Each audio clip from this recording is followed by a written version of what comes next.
34 mark આવે તો pass કહેવાય ના, ફેલ કહેવાય. એમ 18 થી નીચે ગુણાંક પડે ને તો જ્યોતિષમાં રાજ આપણને કે આ લગ્ન થાય નહીં. કેમ ના થાય? કે શનિનો દોષ છે, મંગળનો દોષ છે, આવા કંઈક દોષ છે એટલે લગ્ન ના થાય. પણ વાસ્તવિક જીવનમાં કોઈ દોષ નડતો નથી. માણસને શું નડે છે? માણસનો સ્વભાવ નડે છે. અને આ જે સ્વભાવ નડે છે ને એના કારણે જ આ દોષ બધા નડતા હોય છે. પણ છતાંય આપણે શું કરીએ છીએ? આ દોષનું નિવારણ કઈ રીતે કરીએ ખબર છે? જો આપણને એ પાત્ર ગમતું જ હોય ને આપણે એની સાથે જ લગ્ન કરવા હોય તો પાછા બ્રાહ્મણ જોડે જઈએ આપણે પાછા બહુ સરસ રીતે, મહારાજ આનું કઈ સોલ્યુશન કરી આપો ને મને. બરાબર, 18 થી નીચે ગુણાંક છે પણ લગ્ન ત્યાં જ કરવા છે અને કંઈ થવાનું નથી. તમે ખાલી જોઈ આલો કે આ પીઆર થયેલું છે, સારું કપલ છે, ફરી મારા દીકરા દીકરીને આવું કપલ નહીં મળે. બરાબર, તો પાછા આપણે એનું દોષ નિવારણ શોધી કાઢીએ અને દોષ નિવારણ શોધીને પણ લગ્ન કરીએ, કોઈ તકલીફ પડે નહીં. અને ઘણીવાર 36 માંથી 36 ગુણાંક મળ્યા હોય ને તો બીજા મહિને છૂટાછેડા લેવાય છે. થાય ને એવું? તો આ બધું કેવું છે? આ સોશિયલ સાયન્સ છે. પણ આપણું મેડિકલ સાયન્સ એક અઘરું છે કે લગ્નનું જન્માક્ષર એટલે થેલેસેમિયા. આ થેલેસેમિયા એક એવો જન્માક્ષર છે જે લગ્ન કરતા પહેલા દરેક વ્યક્તિએ જોવો જોઈએ. જો આપણે ન જોઈએ ને તો શું થાય? આપણા ઘરની અંદર મહાભૂકંપ આવે અને હેલ્થ ડિઝાસ્ટર આવે. ભૂકંપ તો બધાએ જોયો છે, બરાબર, કુદરતી આફત જોઈ છે. પણ હેલ્થ ડિઝાસ્ટર લગ્ન કર્યા પછી આપણા જીવનમાં ક્યારે આવે? તો કે જો થેલેસેમિયાનો જન્માક્ષર ન જોવું હોય તો. અને આ જન્માક્ષર જોવું લગ્ન કરતા પહેલા. એટલે જ કોલેજ આપણને લગ્નના પહેલા વર્ષમાં, એડમિશનના પહેલા વર્ષમાં, લગ્નના પહેલા વર્ષમાં નહીં પણ એડમિશનના પહેલા વર્ષમાં જ આપણને આ સ્ક્રીનિંગ કરાવી દેશે. કેમ? કે અત્યારની જનરેશન છે ને યુટ્યુબ, ઇન્સ્ટાગ્રામ ને ફેસબુક પર વધારે રચેલી આંગળી આમ જ થયા કરે છે અને એમાંથી જ કોઈ પાર્ટનર મળી જતું હોય પાછું. એટલે પહેલા વર્ષમાં મળી જાય, ત્રીજા વર્ષમાં કમ્પ્લીટ 18 થઈ ગયા હોય અને લગ્નથી જોડાઈ જાય પણ પેલું થેલેસેમિયાનું જન્માક્ષર જોવાયું ન હોય.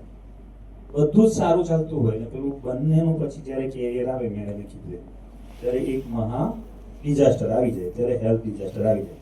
ઘણીવાર શું થાય કે બધું નક્કી થઈ જાય પણ આપણે થેલેસેમિયા માઇનોર પર જોઈએ નહીં અને સામે આપણે પાત્ર પણ માઇનોર પસંદ કરી લઈએ તો પણ આપણા જીવનમાં મહાભૂકંપ આવી શકે. કેમ? આ જુઓ, થેલેસેમિયા છે શું? પહેલા તો થેલેસેમિયા કહેવાય કોને? આ ક્યાંથી આવે છે? જોડે બેસવાથી આવે?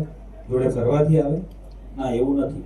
થેલેસેમિયા એ હેરિડિટીમાં મમ્મી પપ્પા તરફથી તમને વારસામાં મળે છે. હું ગુજરાતીમાં કહું છું, તમને વાંધો નથી ને બધું? અને કોઈને ગુજરાતી ના સમજતું હોય તો કહી દેજો. તો થેલેસેમિયા હેરિડિટીમાં મમ્મી પપ્પા તરફથી વારસામાં મળે છે. એમને હોય ને તો જ આપણને હેરિડિટીમાં મળે. થેલેસેમિયા કેટલા પ્રકારના હોય? 2 પ્રકારના. એક હોય મેજર અને બીજો હોય માઇનોર. આપણે બધા આપણો રિપોર્ટ કરાવીશું તો આપણામાંથી કોઈનો રિપોર્ટ મેજર આવશે? આવશે નહીં આવે. કેમ? મેડમે કીધું કે જન્મ થાય ને 18 મહિનાનું બાળક થાય ત્યારથી એને બ્લડ ટ્રાન્સફ્યુઝન કરવું પડે. આપણને ક્યારેય બ્લડ ટ્રાન્સફ્યુઝન કરવામાં આવ્યું નથી એટલે આપણે કોઈ મેજર આવવાના નથી. પણ આપણો રિપોર્ટ શું આવશે? કાં તો માઇનોર આવે કાં તો નોર્મલ આવે. તો માઇનોર એ શું છે? માઇનોર એ બીમારી છે? ના, માઇનોર એ કોઈ બીમારી નથી.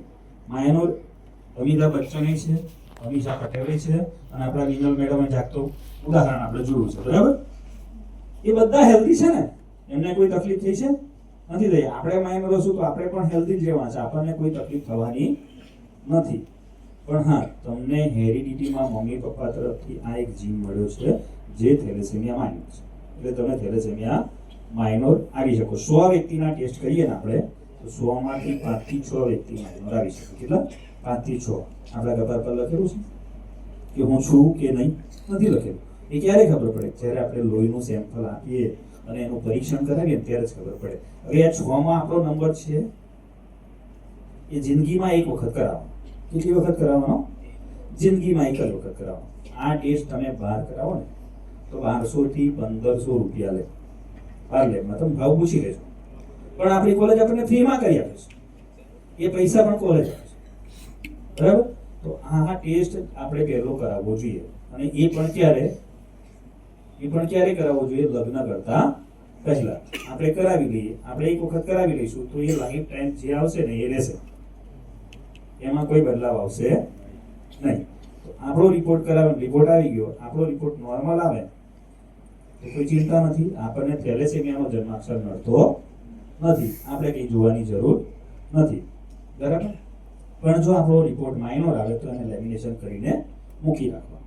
જો નોર્મલ આવે તો આપણે ફાવે એની સાથે લગ્ન કરી શકીએ, કોઈ જન્માક્ષર જોવાની જરૂર નથી. એ પછી માઇનોર જોડે લગ્ન થાય કે નોર્મલ જોડે લગ્ન થાય આપણને કંઈ થવાનું નથી, કેમ કે તમે નોર્મલ છો અને તમારું સામેવાળું પાત્ર પણ થેલેસેમિયા નોર્મલ છે. બંને નોર્મલ છો ને તો તમારા આવનારા ભવિષ્યના બાળકો બધા નોર્મલ આવશે. આ બધું આપણા ભવિષ્યના બાળકો માટે આપણે કરી દે છે. આવનારા બધા તમારા બાળકો કેવા આવશે? નોર્મલ આવશે. તમે નોર્મલ છો, તમારું પાત્ર નોર્મલ છે તો બધા નોર્મલ આવશે.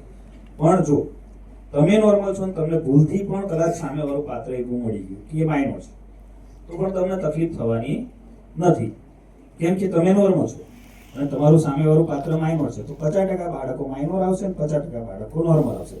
માઇનોર એ કોઈ બીમારી નથી, 100 વર્ષ તંદુરસ્ત જીવન જીવી શકે છે અને કોઈ પણ જાતની મેડિસિન લેવાની જરૂર હોતી નથી. એનું હિમોગ્લોબિન સ્ટ્રક્ચર એવું નથી કે 10-12%, એનું હિમોગ્લોબિન 12, 13, 14, 15% પણ જોયું છે, 15% સુધી પણ જોયું છે, એટલે એવું નથી. પણ એ ખબર કેમ નહીં પડે કે માઇનોર છે?